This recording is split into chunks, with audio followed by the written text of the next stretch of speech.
Wach maduong' ahinya mane wayudo en ni incomplete information nochiwore kacha. Koro iyudo ka nyithindwa mang'eny mane temo apply nochiwo information lakini it is not complete. There are certain parameters or certain information mane ok gichiwonwa. Koro mane ma seche moko iyudo ka keto nyithindwa kata jogewa seche moko chopo e band mane ok owinjore gibedie. Mano number one. Number two, wawacho ni koponi noketi kamoro ma ineno ka ok ber kaluwore gi yuto mar family, kik iling' aling'a kendo be kik ibed gi parruok mang'eny. Wayaw window mar appeal. Koro make sure ni appeal to kendo seche ni appeal cha pick the right information kasto submit that appeal. Appeal process wayaw makata sani pod en on. Koro iwacho ni mapema ndio best. Koro chako chon nolodhi ajuoga. Wa make sure ni mdo timre nade waor those appeals makata mana nyithindo miwiji wacho go Carlos kik giling. Nyithindwa go emomiyo wan ka. Wa sensitize joge wagi mondo gior appeal mapiyo piyo appeals go wadhi ng'iyo kendo wadhi assess gi kendo wadhi analyze gi na mi data ma last year out of 9,500 7,000 giwiye nodhi through successfully. Koro kik wajony kamoro amora wantie wa make sure ni mondo wa appeal mondo mi weche gi obed considered accordingly. Mano number one. And then the other bit I think Boniface no wach moro kama is very important. Wach mano wacho en consolidation of funds, kelo funds gi kanyakla. To kendo Cleophas gi panelists mamoko gi student leaders. Anyalo nyiso ni wach ni wato nwachake chon nyowoy wajo help. To wamor sani nikech wawinjo ka National Assembly is talking about it the other day. Nyocha ni wawinjo ka speaker was talking about it. Mose ndiko kata mna barua ne the ministry mondo ne kaka ginyalo develop policy mondo wechegi okel kanyakla. Wasewinjo ka judiciary through chief justice wacho wechegi. Kendo nyocha ni wawinjo gima nyocha chief justice wacho ni mondo wakel funds ki kanyakla. Wasewinjo ka kendo jo senate bende wacho wachni. Wasewinjo ka student leaders wacho wachni kata mana nyocha Boniface wacho ka nyocha ne giwuoyo kata mana gi ker ma kendo ker be winjo wechegi ka kuom the beneficiary magin student leaders.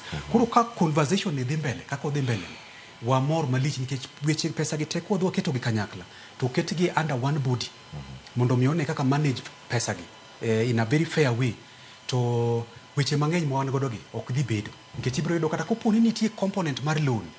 Boniface no wach moro earlier ni loan burden samoro ni malo. Wadhi yudo ka kendo koro component mar scholarship ema nyalo dhi bedo malo kabisa. Koro ka component mar scholarship biro bedo malo to kata koro nitie loan moro na matin moket ni kanyo ni mbe koro nigo beni chulo to kendo ko yudo ka nyithindwa dhi winjo maber nikech waseneno ka cost of life bodhi malo. Koro kata na element mar upkeep cha be wane ka kwa adjust mondo nyithindo kodak e school kucho to gis nyalo focus e somo to kata mana e colleges. Gima chielo momiyo funding model ni okel mbaka mano wako ka gi Carlos to gi Boniface en ni wayudo ka university kacha kendo pesa nyocho dok e piny malich odok e piny makoro kiyudo ka lecturers ok nyal focus to kendo facilities mantie campus kacha kata mbalariany kacha bende okethore kabisa. Koro iyudo ka environment ma nyithindo nitie ok healthy. Koro waneno ka funding the students directly ni kelo no weche maber kendo idhi yudo ka quality of education kata jogewa mag graduate mawuok e mbalariany gi ka giwuok kacha to kendo yudo ka giwuok ka gin nyithindo motiegore maber manyalo create job opportunities to kendo kata skills magiyudo be nyalo dhi konyogi e yor creating jobs outside there. Koro mano e kwayo mane an go to katieko Cleophas wach maduong' ahinya manyalo nyiso jogewa ni koponi nitie nyathi moro oko kacha manyo poko apply thuolo nitie wa extend nyaka December to na wacho ni chako chon ber moloyo wach mora mora. Koro kikide krikacha ni podo ok apply to thuolo nitie monego beni apply nikech pesa be kwa yudo to wadhi miyo jokma nose apply gi.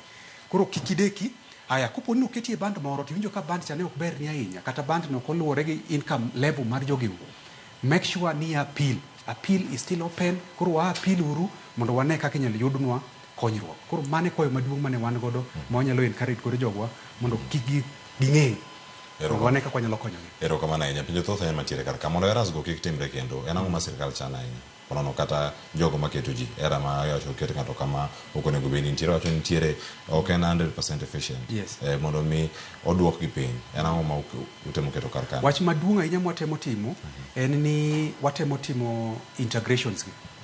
Nanyisi ni watemo integrations gi jo KRA gi to kendo watemo ng'iyo kata mana jogo masiti moko seche moko timo ala kamoro amora ma gintie mondo wayud data margi.